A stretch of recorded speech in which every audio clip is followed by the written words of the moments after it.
जो अच्छे लोग होते हैं उन्हें कष्ट होता है और जो हमेशा गलत कामों में लगे रहते हैं, पाप कर्म में लगे रहते हैं, वो सुख करते हैं। ऐसा क्यों होता है?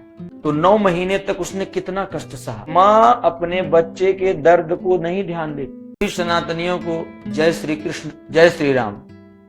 हम जानते हैं कि आप सब ऐसे वीडियो को बहुत जल्दी स्किप कर देते हैं, ज्यादा देर देख नहीं पाते हैं, लेकिन विश्वास मानिए आज का वीडियो है, अगर आप पूरा देखते हैं तो निश्चित रूप से हमें और आपको कुछ न कुछ सीखने को जरूर मिलेगा और हमारे जीवन में मूलभूत परिवर्तन आएगा। हम जैसे जो युवा हैं उन्हें कैसे पता चले कि धर्म की सही डिफिनेशन क्या है, क्योंकि जितने लोग हैं उतनी तरह की बातें हैं कि सही धर्म क्या है।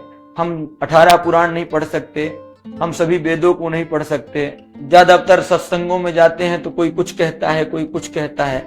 तो धर्म की कोई ऐसी डिफिनेशन बताइए, ऐसी सरल परिभाषा बताइए कि जिसको आम आदमी भी समझ सके।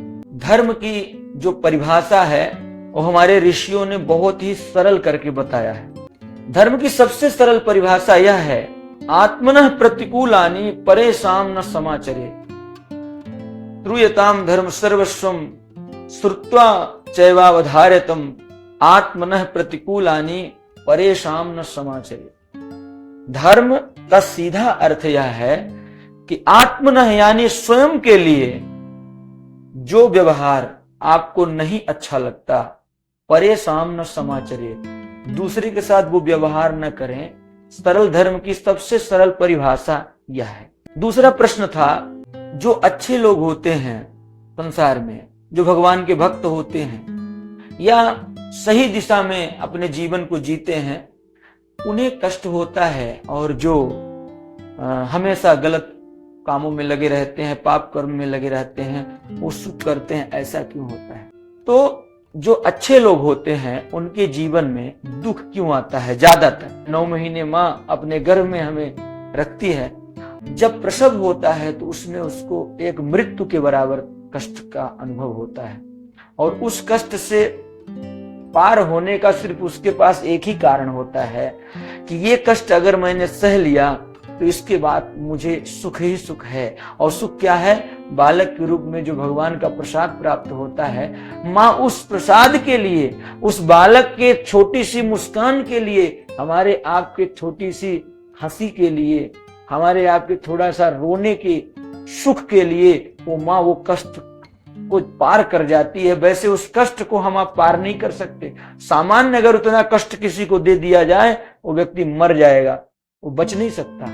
लेकिन उस कष्ट को सहने का सबसे बड़ी ताकत माँ के पास ये होती है कि इस कष्ट को सहने के बाद मुझे बालक के रूप में सुख मिलेगा। इस आशा में माँ वो कष्ट सह जाती।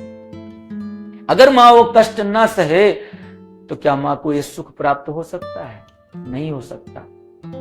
उसी तरह से भगवान जब जानते हैं, ईश्वर हम जिसको भी मानते हैं, हम सनातनी अपने राम कृष्ण को मानते हैं, शिव को मानते हैं, जितने भी हमारे देवता हैं, तो भगवान जिसके ऊपर कृपा करते हैं तो चाहते हैं कि इसके जीवन में जितने भी नकारात्मक ऊर्जा है, जिसके इतने जीवन में पाप है, पूर्व जन्म के प्रारब्ध, संचित प्रारब्ध, क्रियमाण जो भी पाप हैं, ये 3 तरह के पाप होते हैं। इस विषय पर जाएंगे तो थोड़ा बहुत लंबी चर्चा हो जाएगी।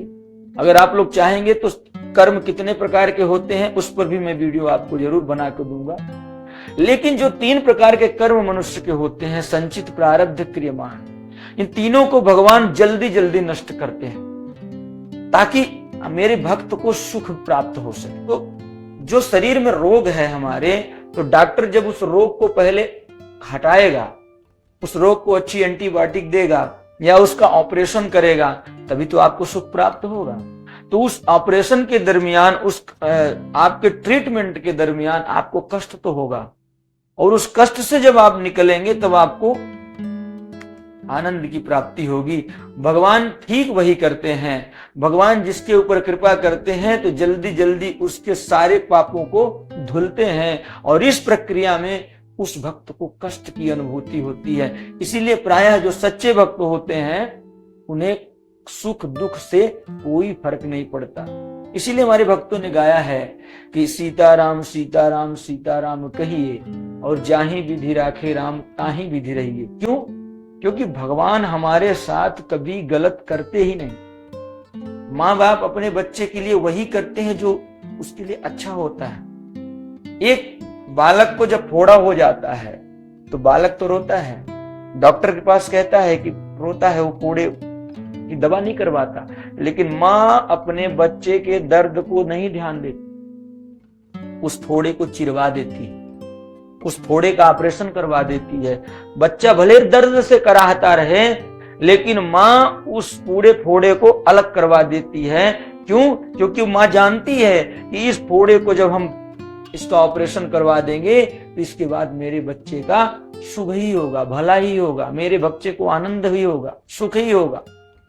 उसी तरह से भगवान ने कहा है कि जिमि बालक राखे महतारी, मैं अपने बच्चों को उस तरह, अपने भक्तों को उस तरह रखता हूं जैसे एक माँ अपने बच्चे को रखती है।